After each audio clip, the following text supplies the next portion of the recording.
Hi all. காலையில் இந்த ஒரு குழம்பை மணக்க செஞ்சு முடிச்சிட்டிங்கன்னா போதும். நைட் டின்னர் வரையும் தாங்கும். காலையில் பிரேக்ஃபாஸ்ட்டுக்கு, மத்தியானம் லஞ்சுக்கு, அப்புறம் நைட் டின்னருக்கு 3 வேளைக்கு இந்த ஒரு குழம்பை வச்சு ஓட்டிடலாம். அவ்வளோ டேஸ்ட்டாக இருக்கும். எல்லாத்துக்குமே நல்ல காம்பினேஷனாக இருக்கும். அதோட உங்களுக்கு என்னைக்காவது ஒரு நாள் ரொம்ப போர் அடிக்குது, சமைக்க இன்ட்ரெஸ்ட் இல்லைன்னா காலையில் செஞ்சு வச்சுட்டு 3 வேளைக்கு அதே வச்சு ஓட்டிடுங்க. இது செய்கிறதுக்கு கொஞ்சமாக பூண்டு, அதாவது 2 பல் அளவுக்கு பூண்டு, ஒரு கத்து கருவேப்பிலை, அப்புறமா வெங்காயம், சின்ன வெங்காயம் ஆட் பண்ணிட்டு அது கூடயே லைட்டாக பெருங்காயத்தூள் ஆட் பண்ணிட்டு நல்லா வதக்கி இது நம்ம மெயின் டிஷ்ஷோட சேர்க்க போகிறோம். மெயின் டிஷ் வேறு ஒன்றும் இல்லை. ஒரு டம்ளர் அளவுக்கு கடலைப்பருப்பு, கொஞ்சமாக துவரம்பருப்பு, ரெண்டுத்தையும் 2 மணி நேரத்துலேருந்து 3 மணி நேரம் வரையும் ஊற வச்சு அரைச்சது. வரமிளகாயோடு அரைச்சிருக்கோம். ஒரு 7லேருந்து 8 வரமிளகாயோடு சேர்த்து அரைச்சி எடுத்து வச்சுக்கோங்க. குறைன்னு அரைச்சா போதும்.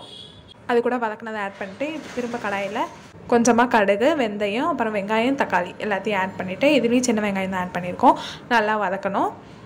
இது நல்லா நான் வதங்கினதுக்கப்புறமா புளி தண்ணி ஆட் பண்ணணும். புளி ஒரு பெரிய லெமன் சைஸ் புளியை ஊற வச்சு எடுத்துருக்கோம்.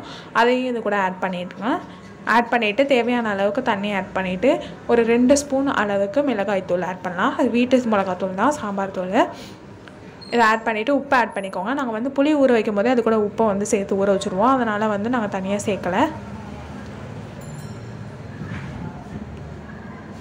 இப்போ இது நல்லா கொதிக்கிற கேப்பில் இது கொஞ்சம் மீடியம் ஃப்ளேமில் வச்சுக்கோங்க. இப்போ நம்ம அந்த அரைச்சி வச்சுருந்தாலே அந்த மிக்சரை நல்லா வெங்காயம் போட்டதுக்கப்புறம் பிசைஞ்சிட்டு குட்டி குட்டி உருண்டையாக பிடிச்சி இந்தமாரி இட்லி தட்டில் வைக்கலாம். நீங்கள் டேரெக்டாகவும் இதில் சேர்க்கலாம். ஆனால் டேரெக்டாக சேர்த்திங்கன்னா ஒவ்வொரு நேரம் கொஞ்சம் ஹார்டாக இருக்க மாதிரி இருக்கும், ஒழுங்காக வெந்திருக்காது, அந்தமாரி இருக்கும். ஆனால் இந்தமாரி நீங்கள் வேக வச்சு செய்கிறப்ப உங்களுக்கு நல்லா சாஃப்டாக நல்லா வெந்திருக்கும்.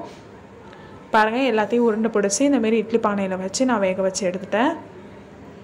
இந்த கேப்பில் குழம்பு நல்லா கொதிச்சிடுச்சு. இப்போ இதை வேக வச்சு எடுத்ததை ஒன்றா சட்டியில் ஆட் பண்ண போகிறோம்.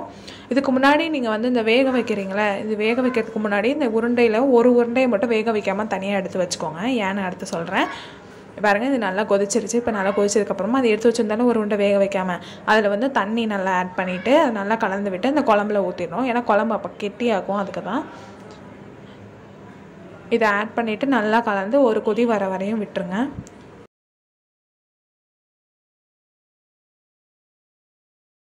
நல்லா எல்லா சைடும் நல்லா மிக்ஸ் பண்ணி விடணும். பாருங்கள், குழம்பு நல்லா கொதிச்சிருச்சு. இப்போ தேங்காய் ஒரு அரை மூடியில் கால் மூடி அளவுக்கு தேங்காயை அரைச்சி தண்ணி ஊற்றி அரைச்சி எடுத்துருக்கேன். அதையும் லைட்டாக தண்ணி ஆட் பண்ணி இது கூட ஊற்றிட்டு நல்லா கொதி வர வரையும் விட்டுருங்க. ஒரு 5 மினிட்ஸ் அளவுக்கு வச்சா போதும். கடைசியாக தேங்காய் எண்ணெய், இதுதான் மெயின். வாசமாக இருக்கும். இது கூட உங்களுக்கு கொத்தமல்லி இருந்தால் அதையும் கூட நீங்கள் ஆட் பண்ணிக்கலாம். நான் கருவேப்பிலை மட்டும்தான் ஆட் பண்ணியிருக்கேன். இந்த குழம்பு ஒரு வாட்டியாவது செஞ்சு பாருங்கள். எனக்கு காலையிலே இதை செஞ்சுட்டோன்னா போதும். நைட்டு வரைக்கும் உங்களுக்கு வேறு எந்த வேலையுமே இருக்காது. சாதம் வைக்கிறது, இட்லி ஊற்றுறது, அந்த வேலை மட்டும்தான் இருக்கும். ஒரு நாள் ஃபுல்லாக இதை செஞ்சு யூஸ் பண்ணிக்கலாம். அவ்வளோதான். இந்த ஈஸியான குழம்பை நீங்களும் ஒரு வாட்டி செஞ்சு எனக்கு கமெண்ட் பண்ணுங்கள். இப்போ இது மத்தியான சாப்பாட்டுக்கு சாப்பிட போகிறோம். இது கூட அப்பளம் பெஸ்ட் காம்பினேஷனாக இருக்கும். அப்பளத்தை வச்சு பீட்ரூட் வச்சு ஒரு வாய். ஆஸ் யூஷுவல் எனக்கு தாங்க. நீங்கள் வீட்டில் செஞ்சு ட்ரை பண்ணுங்கள். பாய்.